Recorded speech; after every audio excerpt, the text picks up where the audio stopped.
Message à l'occasion de la commémoration de la victoire du 8 mai 1945. Ce 8 mai ne ressemble pas à un 8 mai. Il n'a pas le goût d'un jour de fête. Aujourd'hui, nous ne pouvons pas nous rassembler en nombre devant les monuments de nos villes, sur les places de nos villages, pour nous souvenir ensemble de notre histoire. Malgré tout, la nation se retrouve par la pensée et les mille liens que notre mémoire commune tisse entre chacun de nous, cette étoffe des peuples que nous agitons en ce jour dans un hommage silencieux. C'est dans l'intimité de nos foyers, en pavoisant nos balcons et nos fenêtres, que nous convoquons cette année le souvenir glorieux de ceux qui ont risqué leur vie pour vaincre le fléau du nazisme et reconquérir notre liberté. C'était il y a 75 ans. Notre continent refermait grâce à eux le chapitre le plus sombre de son histoire. 5 années d'horreur, de douleur, de terreur. Pour notre pays, ce combat avait commencé dès septembre 1939. Au printemps 1940, il y a 80 ans, la vague ennemie avait déferlé sur les frontières du Nord-Est et la digue de notre armée n'avait pas tenu. Nos soldats pourtant s'étaient illustrés à de nombreuses reprises. Ceux de Montcornet, d'Abbeville, de Gembloux ou de Stone, les hommes de Narvik, les cadets de Saumur, l'armée des Alpes avait défendu avec vigueur notre territoire et les couleurs de notre pays. Ils sont ceux de 40. Le courage ne doit pas être oublié. Dans le crépuscule de cette étrange défaite, ils allumèrent les flambeaux. Leur éclat était un acte de foi et au cœur de l'effondrement, ils laissaient poindre la promesse du 8 mai 1945. Cette aube nouvelle fut ensuite conquise de haute lutte par le combat des armées françaises et des armées alliées, par les Français libres qui jamais ne renoncèrent à se battre, par le dévouement et le sacrifice des résistants de l'intérieur, par chaque Française, chaque Français qui refusa l'abaissement de notre nation et le dévoiement de nos idéaux. La grande alliance de ces courages permit au général de Gaulle d'asseoir la France à la table des vainqueurs. La dignité maintenue, l'adversité surmontée, la liberté reconquise, le bonheur retrouvé. Nous les devons à tous ces combattants, à tous ces résistants. À ces héros, la nation exprime son indéfectible gratitude et sa reconnaissance éternelle. Le 8 mai 1945, c'est une joie bouleversée qui s'empara des peuples. Les drapeaux ornaient les fenêtres, mais tant d'hommes étaient morts, tant de vies étaient brisées, tant de villes étaient ruinées.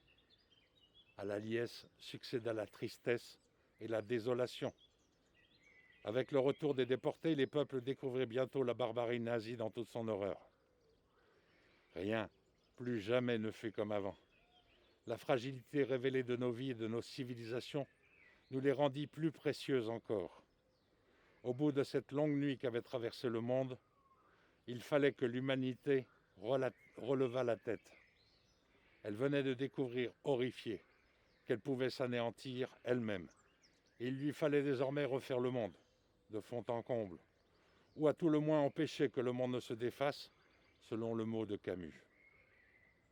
Ce fut l'heure, en France, de l'Union nationale, pour fonder les beaux jours annoncés par le Conseil national de la résistance et bientôt retrouvés. L'heure, en Europe, de l'effort commun pour bâtir un continent pacifié et fraternel. L'heure, dans le monde, de construire les Nations Unies et le multilatéralisme.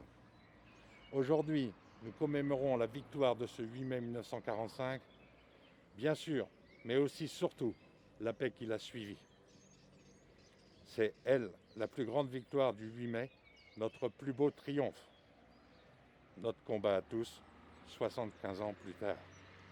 Vive la République, vive la France, signé Emmanuel Macron.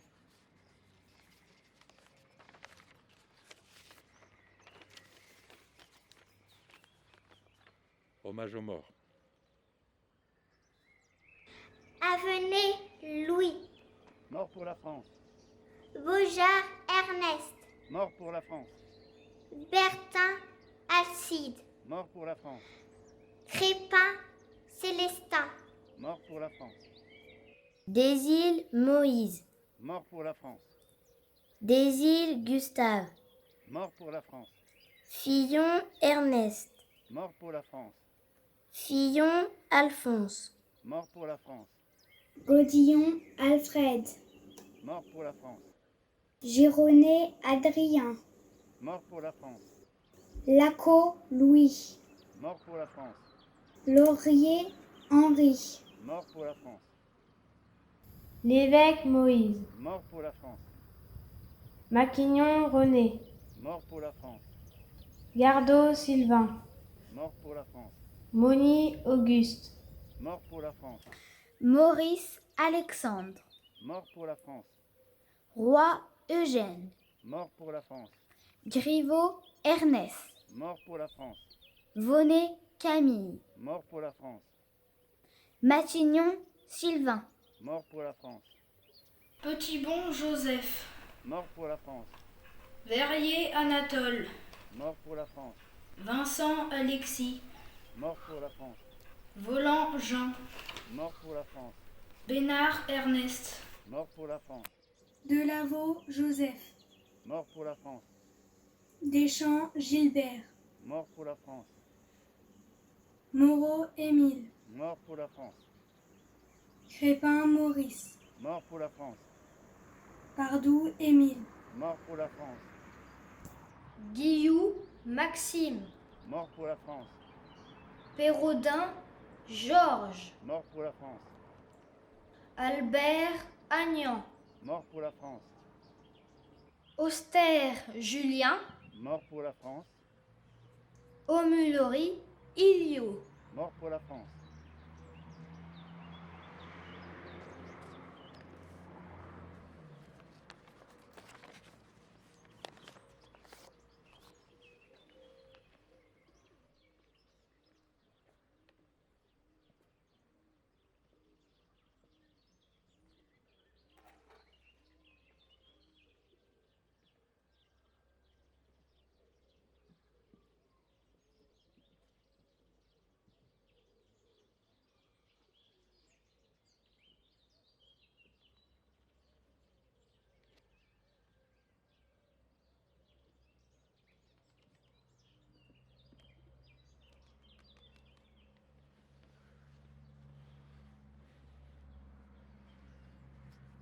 Une minute de silence.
Merci pour votre présence, peu nombreuse,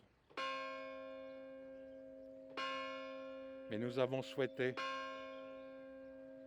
réaliser cette cérémonie et l'enregistrer. Ceci pour différentes raisons. Tout d'abord, rendre hommage à nos anciens. Rendre hommage à nos anciens combattants. Rendre hommage à ceux qui sont morts pendant cette guerre pour essayer de remettre en place cette liberté. Dans le contexte actuel, il y en a d'autres qui se battent contre un certain virus, quelque chose qu'ils ne connaissent pas. Eh bien, écoutez, nous souhaitons surtout à toutes nos familles de pouvoir vivre en liberté et de pouvoir retrouver une joie de vivre et sortir le plus rapidement possible de ce confinement et de combattre ce virus. En tout cas, hommage à nos anciens et merci pour votre présence.